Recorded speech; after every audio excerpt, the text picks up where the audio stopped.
iniciamos la capacitación.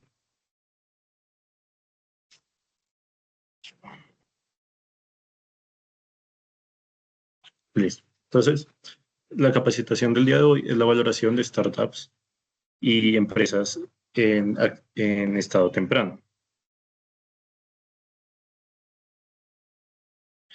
Vamos a dividir la sesión en explicando qué hace finanzas corporativas dentro de Precia, la división en etapas de una empresa, los enfoques que existen a la hora de valorar un activo como estos y las metodologías de cada enfoque. Entonces, finanzas corporativas, nosotros somos la parte de Precia que se dedica a la valoración de activos y pasivos y en general activos no listados en las bolsas. Entonces, tenemos ya clientes recurrentes y hemos realizado desde nuestra conformación más de 1000 activos. Hemos valorado más de 1000 activos. Precia inicia como Infobalmer en una unidad de la Bolsa de Valores de Colombia y se separa para ser constituida como empresa en el 2013. En el 2014 inicia la valoración de empresas no listadas en bolsa con la creación de finanzas corporativas. En 2020 ya valorábamos recurrentemente más de 100 empresas en un año. En esa misma fecha iniciamos el portafolio de Fairness Opinion y cálculo de deterioro. En el 2021 alcanzamos un logro con más de 200 valoraciones de empresas no listadas en un año. En 2022 nos ampliamos el portafolio a la valoración de infraestructura. Por ejemplo, Project Finance de concesiones y así en general. En el 2023 adicionamos también en nuestro portafolio la metodología de deuda, lo que nos ha hecho expandirnos a tener 300 valoraciones recurrentes anualmente, para que hoy en el 2025 podamos llegar a tener más de 1000 activos valorados en finanzas corporativas. Entonces, lo importante de una startup es cómo la definimos, ¿sí? En general, todas las empresas tienen un inicio, pero las startups pueden, según Early Stage Valuation, iniciar con una gran idea, pero esa gran idea necesita otras características para que se pueda considerar una startup. Primero que todo, una empresa debe estar en su inicio de ciclo de vida. En este momento, la empresa puede quemar, perder dinero. Sin embargo, los inversionistas, los ángeles inversionistas o las salidas en bolsa temprana pueden ayudarle a mantener y soportar esas pérdidas y esa quema de efectivo.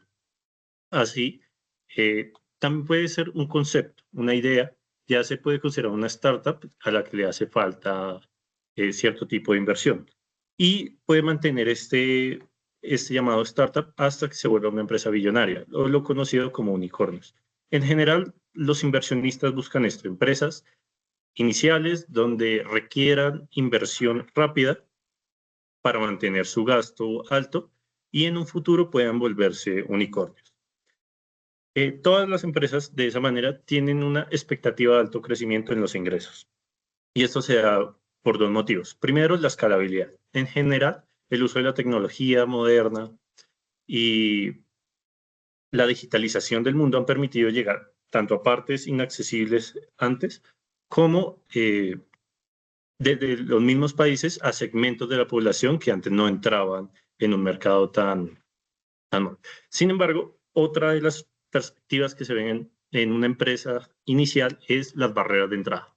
Entonces, una idea es una idea hasta que le pongan seguridad en el sentido de patentes, tipos de el mercado de pronto. Entonces, de esa manera, hay ideas grandiosas que se pueden llevar a cabo, pero también son muy replicables. Y al ser replicables, no podrían entrar en lo que consideramos, porque en los mercados que van a pelear esta empresa y las copias se van a ir canibalizando y los crecimientos en ingresos se repartirían. Entonces, es importante tener esa concepción clara de que las empresas se deben tener una gran escalabilidad y unas barreras de entrada. De esa manera, también hay que ver quién es el que compra o quién es el que invierte en estas empresas.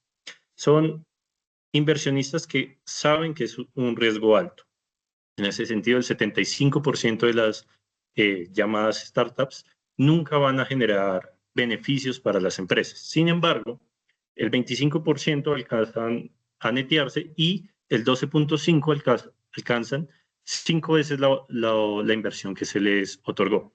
Este 12.5% de empresas startup es a lo que todos los venture capital se lanzan.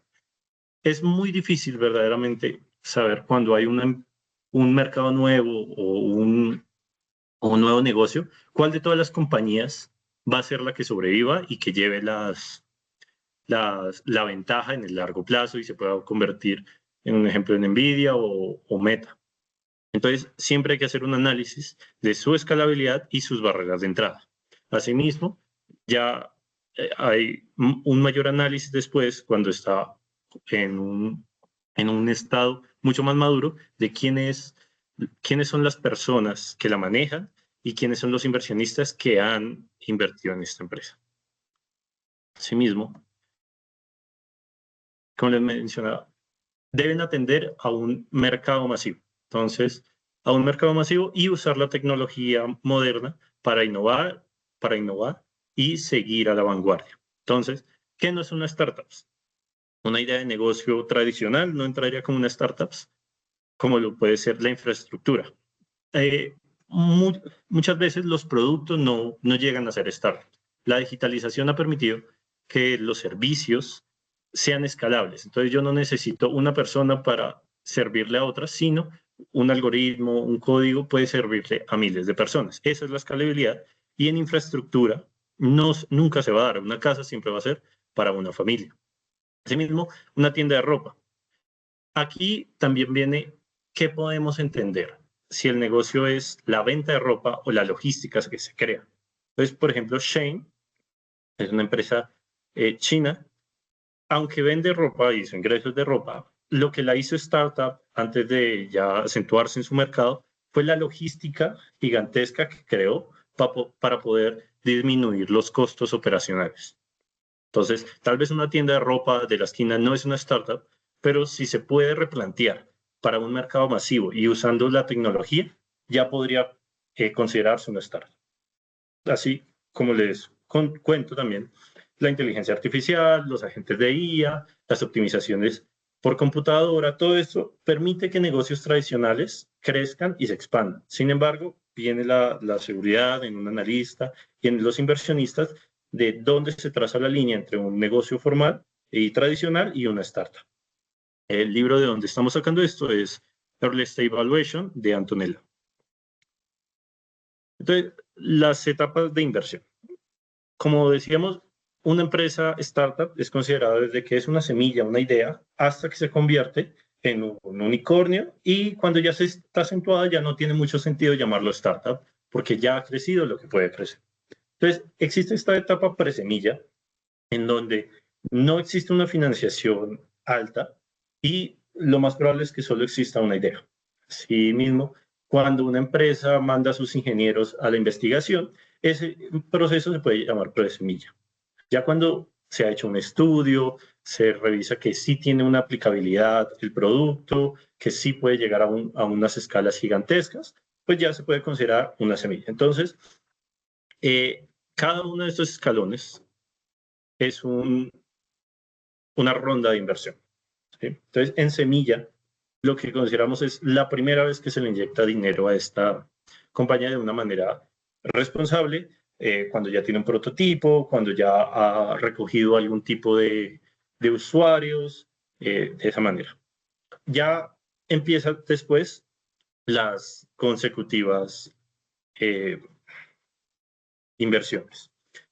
Lo curioso de aquí es que llevamos unos 15 años donde hemos tenido muchas rondas de inversión para muchas empresas.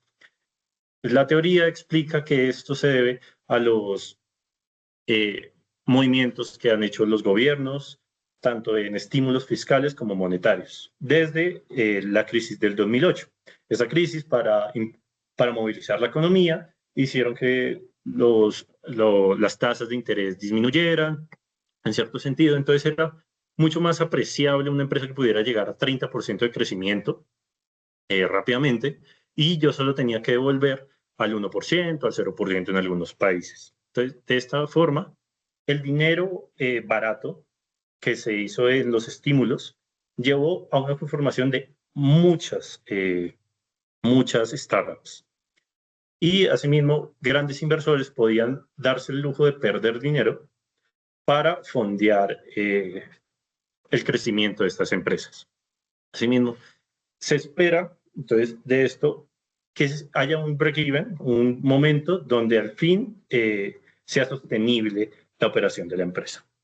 Es común que desde que inicia hasta que ya es considerada una empresa madura, que en su sector es líder, lleven 8, 9 años. Es lo normal. Sin embargo, este break-even se consideraba antes en la salida del IPO, que ya debía tener algunas utilidades. En estos momentos se está alargando, ya que no tienen financiamiento tan seguro por la disminución de los estímulos fiscales. Ese break-even se ha alargado y a veces hay empresas que son startups por más de 10 años. Asimismo, y ya hablando del tema de que los estímulos han disminuido, existe un nuevo concepto después del unicornio, que es el camello. El camello lo que significa es que es resistente a los cambios del ciclo económico. Entonces, si disminuye el consumo, si disminuye la inversión, cualquiera de estas cosas que afectan a las empresas normalmente, las debe soportar una startup. Y esas empresas que soportan que soportan estos incidentes son más resilientes y por eso camello, y ahora son mucho más apetecidos. Asimismo, las empresas unicornio tenían el inconveniente de necesitar grandes y frecuentes rondas de inversión para poder mantener viva la operación. De esta manera, como les comento, el break-even, para resumir, presemilla es la idea, semilla es el inicio. En todo este proceso, hasta la madurez, va a haber una quema, perdón, no hasta la madurez, sino hasta el break-even, va a haber una quema del dinero de la empresa en su operación que va a ser sostenida por los fondeos constantes. Y el break-even es el momento donde la empresa al fin puede darse que su operación le dé vida a esa empresa. Aquí hay unas subdivisiones mucho más concisas de qué es presemilla. Presemilla a veces son los amigos, los ahorros que tiene un emprendedor. Sus ingresos son leves y el capital que quiere levantar es el suficiente para seguir el negocio. Muchas veces los emprendedores no dedican todo su tiempo a la empresa, lo que hace que ésta sea más sostenible. Y el punto es crear un prototipo lo suficientemente estable y aceptado en el mercado para ser llamativo. Entonces, en semilla ya se pide ingresos. Está entre 5.000 y 30.000, aunque hay semillas que son mucho más altas. Son los inversionistas. ¿Quiénes invierten en esto? Los inversionistas ángeles o los venture capital mucho más riesgosos. Y su valoración se hace unas 5 a 10 veces los ingresos de ese momento. Aunque siempre que se valore estos, se tiende a valorar el futuro. Los post-semilla ya son la entrada de unos fondos mucho más, menos riesgosos, y asimismo el tamaño promedio de la ronda aumenta. Entonces tienen una mayor liquidez, pueden sobrevivir. Ya para cuando se da la serie A, se espera de que la empresa haya llegado a un momento de escalabilidad, de que el producto sea lo suficientemente bueno para romperlo. Entonces, eso es lo que se busca en la serie A. Y en la serie B, lo que se busca es que con todo el fondeo que se ha otorgado, que las empresas han traído, que los fondos han traído a la empresa, romper el mercado y llenarlo todo. Entonces, era muy común, por ejemplo, en Uber, aceptar pérdidas, subsidiar los viajes, pagar las multas, todas estas cosas que son pérdidas y que disminuían bastante su flujo operativo. La empresa lo aceptaba, los accionistas lo aceptaban, porque la idea era expandirse y cautivar todo el mercado. Entonces, esa es la idea en la serie B. En la serie C ya se habla de una salida. Entonces, la empresa ya empieza a moverse sola. Tienen, como les digo, aquí es el break-even. Entonces, ya la operación debería dar para que ella sola pueda darse. Claro, hay crecimientos como en cualquier empresa. Aún no ha llegado a la madurez cuando se hace serie C, pero ya es un producto estable, ya alcanzó un nicho de mercado grande y de esa manera entran inversores aún más seguros o en este punto a veces se hace el IPO. Listo. Entonces, ¿qué es la NIF? La NIF, perdón, la NIF nos define cómo encontrar ese valor. Entonces, la definición que da la NIF 13, que es la que seguimos, es el precio que sería recibido por vender el activo o ser pagado al transferir un pasivo. ¿Sí? ¿Qué es lo importante en esto? Que debe ser en características de mercado. No lo debe dar la empresa, sino que el mercado, ¿cuánto daría por el activo que ven que está otorgando la empresa? Entonces, eso es lo importante. No es una salida forzosa, quiere decir que no es una liquidación. Ya la empresa se quedó, no hay más inversionistas, vendámosela a cualquiera, no. Se presupone una continuidad de ese negocio y volvemos al punto. Es completamente claro que no, el valor no lo está dando la empresa, sino lo está dando el mercado. El mercado opina que vale tanto, no la empresa. La empresa siempre va a decir que vale más, los inversionistas que valen más. Entonces es importante que sea el mercado el que decida su precio. También puede ser la salida de mercado o la salida de los inversionistas. Entonces, los inversionistas a veces solamente quieren una TIR del 13, 14%, pero en estos casos los inversionistas de venture esperan que se triplique, se quintuplique o hasta 10 veces su inversión. Y cuando llega a 10 veces la inversión, salen. Ese valor al que saldrían es el que también se puede considerar valor razonable, con el que los inversionistas podrían dejar el activo. Los enfoques de valoración son tres: mercado, de ingreso y costo. En el mercado siempre va a ser un valor razonable una transacción reciente, porque son dos agentes que se presupone tienen la información completa, todos van en buen sentido. Entonces, si es una transacción a menor de 6 meses, se usará ese valor. ¿Por qué a 6 meses? Como decíamos, era muy común tener varias rondas de capitalización. Entonces, llegaba el momento en que las startups llegaban a tener rondas de capitalización cada 6 meses. Eso también, pues, decía que había mucho apetito por las startups, pero también que la empresa quemaba cantidades de dinero importantes. Está el score en mercado, está el SORCA de Payne, que es una medida en la que estudia quiénes son los que lo dirigen y los riesgos que pueden tener. Luego está la más utilizada, que es por múltiplos. El Enterprise Value ventas es el más usado en estos sentidos porque es información objetiva. De esa manera, todo el mundo, todo el mercado podría saber a cuánto está vendiendo y teniendo la última capitalización, saber a cuánto compraron cada una de las ventas. Hay problemas, evidentemente, porque como estas empresas son privadas por su conformación, la información puede no ser fácil de adquirir, hay algunos supuestos que se toman, hay empresas que en vez de usar las ventas actuales usan las ventas proyectadas, que distorsiona estos múltiplos, pero en general este es el más utilizado. Hay también empresas que no se crean con el fin, primero, de llegar a una rentabilidad rápido para sus inversionistas, sino que es cubra todo el mercado que pueda. Entonces aquí no se usa ventas porque las ventas pueden estar subsidiadas, entonces es mucho menor el nivel que en verdad podrían tener y se utiliza la métrica de Enterprise Value usuarios. Entonces usuarios, suscritos, todo eso. Entonces un periódico nuevo un canal de YouTube, todas esas cosas que, como digo, usan la tecnología y son escalables, pueden entrar aquí como comparables. El mismo caso de Uber que ya había mencionado, ellos tenían una cantidad importante del mercado de los viajes en las ciudades importantes de cada país. Entonces, no se valoraba tanto las ventas, no se valoraba tanto la utilidad que generaba, sino los usuarios, porque se presuponía que en algún momento iba a haber utilidad.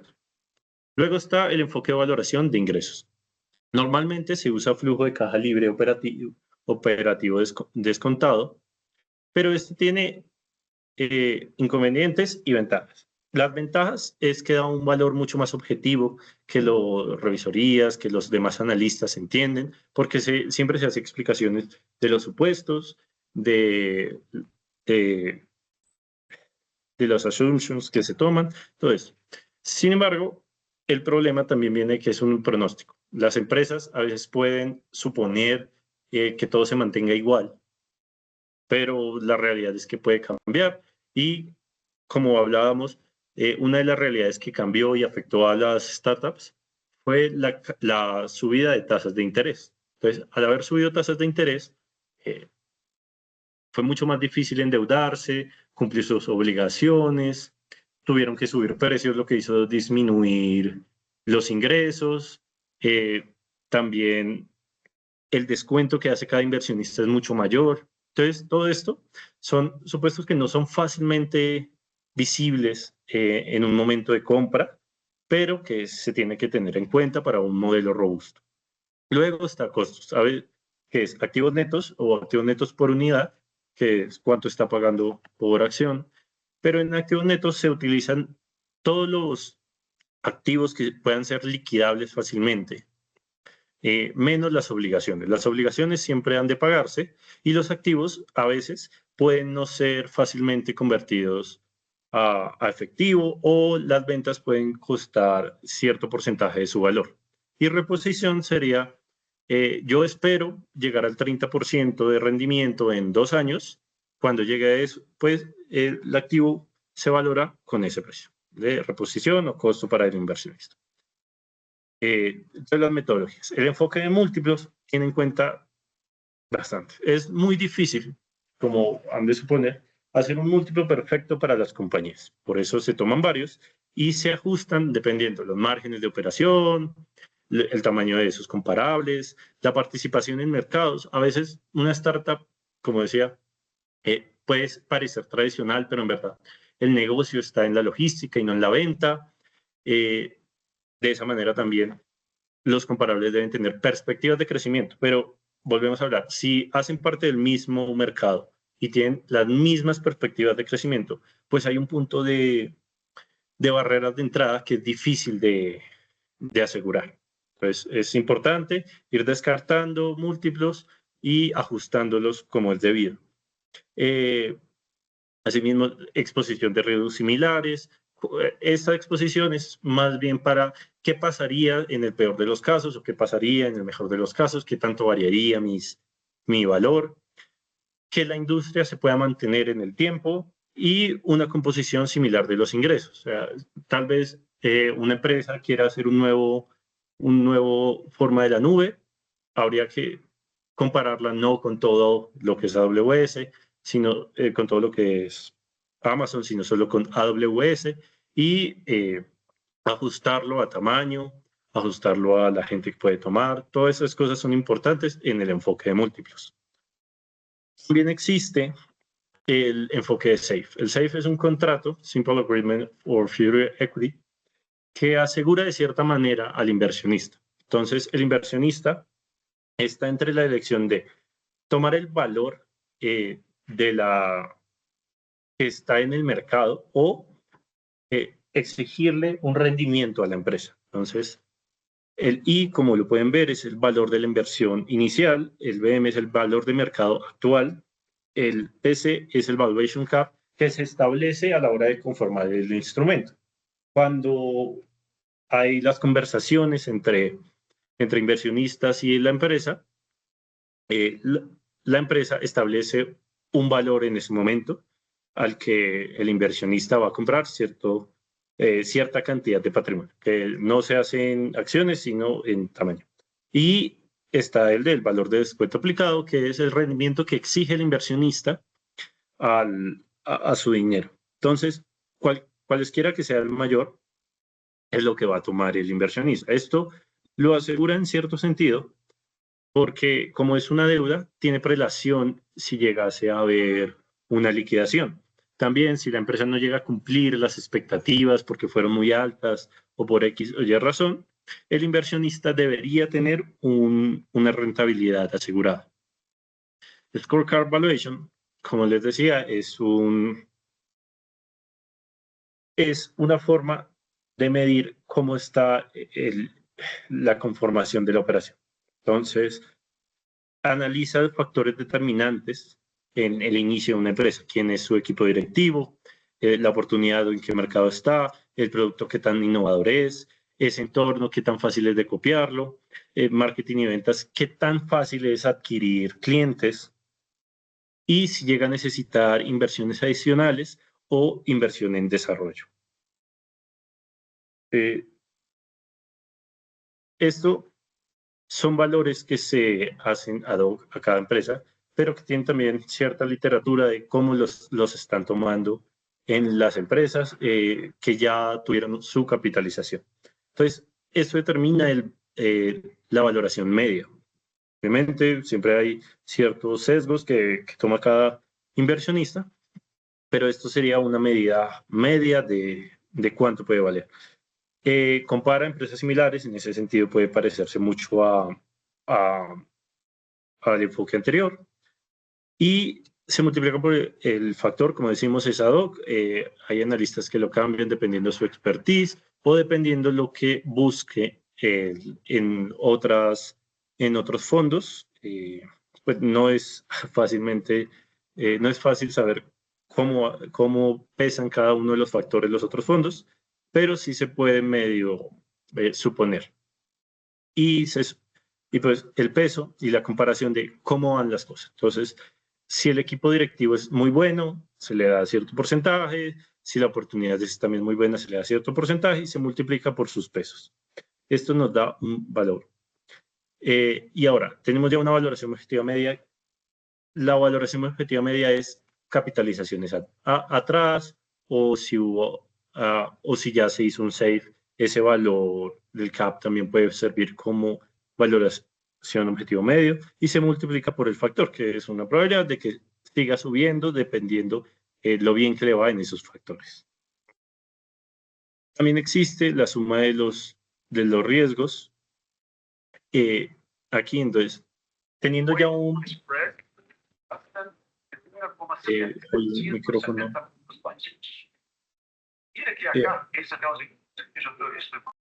Perdón, hay un micrófono abierto. Listo, perdón, ahí. Aquí se utiliza un factor de riesgo, los riesgos que pueden encontrar en una compañía y se les hace un peso del 10% del último valor objetivo que se tuvo. Entonces, si el manejo es muy bueno, tiene un score de 2, se tiende a tener valores entre -2, que es muy negativo, y +2. De esa misma manera se multiplica el 10% del valor de la compañía por el score que el analista mida que es aceptable en cada uno de los factores. Aquí también viene un cierto riesgo de gestión y más riesgos se pueden incluir, eso es cierto, la operación, como arriba el mercadeo, también se puede incluir si se va a necesitar más inversión. Todos estos son riesgos que tienen las compañías y que el analista deberá medir de alguna forma razonable. El problema de estas dos medidas es que no son objetivas, porque se toman de diferentes informaciones. Hay empresas en el mundo real, hay empresas con más información que otras. Entonces, a veces esos ajustes se hacen muy ad hoc y con información sesgada o incompleta. Entonces, también es un punto importante conversarlo. Aquí la metodología de Berkus es una metodología donde se le da un valor a cada uno de los elementos existentes. ¿Cuál es ese valor por elemento existente? También lo debe decidir el analista. Entonces, como venimos hablando, si existe una idea, si existe un prototipo, qué tal es el equipo, cómo están las relaciones, el despliegue, todas estas cosas que son significativamente importantes para la empresa, pues se miden y se les hace un descuento o un ajuste dependiendo. Otra vez, nos basamos en la última capitalización y usando la última capitalización, el 10%, ajustamos. Que la idea de negocio es muy buena, bueno, entonces si vale el 10%, puede valer más, puede valer menos. Tal vez no hay ventas, entonces eso no vale nada porque hay que construirlo y la construcción requerirá mayor inversión. Entonces, de esa manera, menos de 1.000 empresas de nueva creación cumplen o superan estos imprevistos, que pueden ser los elementos de riesgo existentes.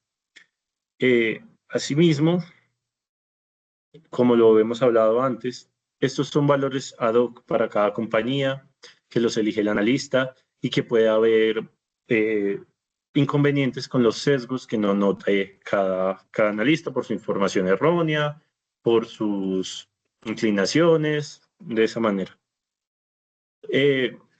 Luego está el valor contable y valor de liquidación. Entonces, el valor contable es lo que tienen en los libros, eso siempre va a existir. Y luego está el valor de liquidación. Se pone entonces un descuento. Es muy posible, muy probable, que en el momento en que se vaya a dar una liquidación, no se pueda obtener todo el valor. Dado que se necesita liquidez de manera importante, hay descuentos también importantes. Entonces, por ejemplo, el efectivo, sí, el efectivo vale lo que es, pero la propiedad, planta de equipo, más bien importante también hay los intangibles, pueden tener un descuento importante. Entonces, un descuento ordenado es nosotros a valor razonable, ¿cuánto decimos que se podría vender? Es inventario. Ya, si se vendiera al 50%, esa propiedad, planta de equipo se podría vender al 75%. Sin embargo, en el descuento forzoso es en el caso de una liquidación verdadera. Entonces, como decimos, el efectivo sí cuesta lo que es el efectivo. Sin embargo, ya se van a dar los casos de cuánto en verdad el mercado está dispuesto a pagarle a una empresa liquidada sus cuentas por cobrar. Entonces, por ejemplo, las cuentas por cobrar, lo más probable es que no se le pague por completo o los inventarios tengan que venderse con cierto descuento. De esa manera hay dos notas importantes, el valor contable y el valor de liquidación. El valor contable siempre debería ser mayor al valor de liquidación. No tiene mucho sentido de que una empresa en sus libros tenga subvalorados sus activos.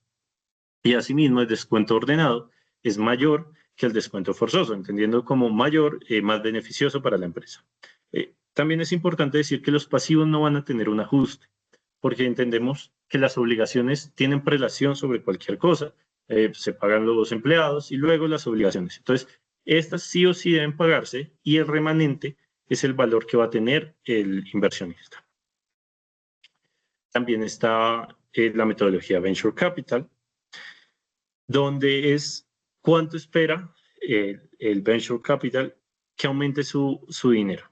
Entonces, escrito por Bill Shulman, en el HBC, es una valoración por money. ¿Cuánto esperamos que sea mi salida? Entonces, si yo metí en este caso 10.000 millones y espero un año, en cada uno de los flujos debería tener 1.300, 1.700 millones adicionales a ese capital. Bueno, hay que conocer, aquí viene igual que en el flujo de caja libre operativo, un tema de si podrá la empresa llegar a esos valores, debe tener un tiempo de proyección bastante largo, de 5 a 10 años. Las comisionistas, los fondos, siempre tienen temporalidades muy diferentes, pero en este caso 5, 10 años, como hablamos de la madurez llega a los 8 o 9 años, no es tan raro esperar 5 o 10 años a que la inversión se dé. Y por último, entonces, ¿cómo funciona? Es el valor potencial sobre el valor de salida de la empresa. Entonces, ¿cuánto me va a dar sobre lo que yo estoy pagando? Se debe conocer el tiempo, el valor terminal de los flujos y en cuánto tiempo es posible que haya una salida. Tal vez esa probabilidad de hacer una salida en el año 1 es mucho más difícil y tal vez hacer la probabilidad de salir en el año 2 sea más fácil, pero la tasa objetivo también me va quitando. Entonces, la tasa objetivo es cuál es la probabilidad de salir en ese momento y cuál es la tasa de retorno esperada. Yo espero un 50%. Entonces, en ese sentido, ¿cuál es la probabilidad de que yo pueda recuperar esos 10.000? Entonces, puedo tener 3% de probabilidad en el año 5 de salir, lo que me daría a una inversión, a unos ingresos, a una inversión de 10 millones, 1.316.000. Esto sería todo por la clase de hoy. No sé si hayan preguntas de algún tipo.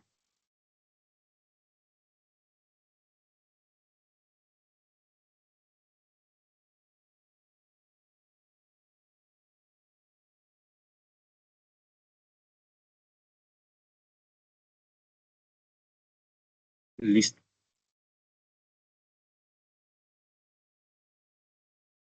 Muchas gracias.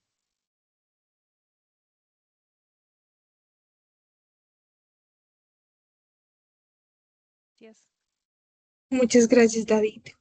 Listo. Muchas gracias. Gracias.